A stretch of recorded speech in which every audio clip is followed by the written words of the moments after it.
Protams, ka vajag mainīt politisko sistēmu kā tādu. To, ka mums Latvija, laikam 50 partijas, priekš mūsu politiskās sistēmas, tas nav tik labi. Protams, ka no vienas puses tā ir demokrāti nekādā gadījumā nedrīkst ierobežot, bet dažreiz demokrāti izpaužas vispār kaut kāda hausa. Pavisam šo hausu kaut kā vajag, ierobežot.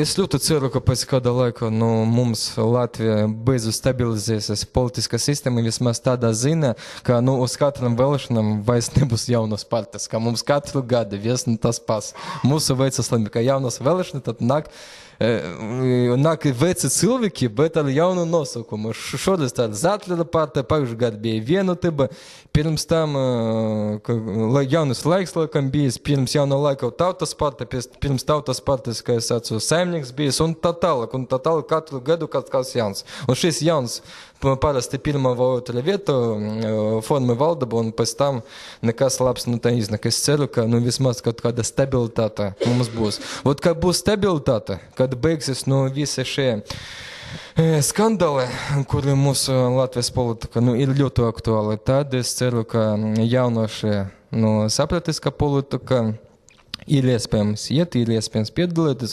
Un, godīgi sakot, ar katru gadu es uzskatu, ka mūsu situācija mainās uz labu. Šo 10. Saeimā daudz jaunus deputātus bija. Un es, kā jaunatnes politikas aktīvais dalībnieks, redzu, ka ir kolēģi ar citām politiskām jaunatas organizācijām, ar kuriem ir iespējams sadarboties, un ka viņam šī jauna cilvēki nāk. Protams, ka kāds iet prom, bet ja cilvēki vismaz kādu gadu bijis aktīvists, tad tā viņš jau kaut ko var saprast, kaut kādas redzesloks viņam ir, kaut kāda pieredze arī ir un jauni kontakti, un ja kas, tad viņš var iesaistīties arī nopietnā politikā.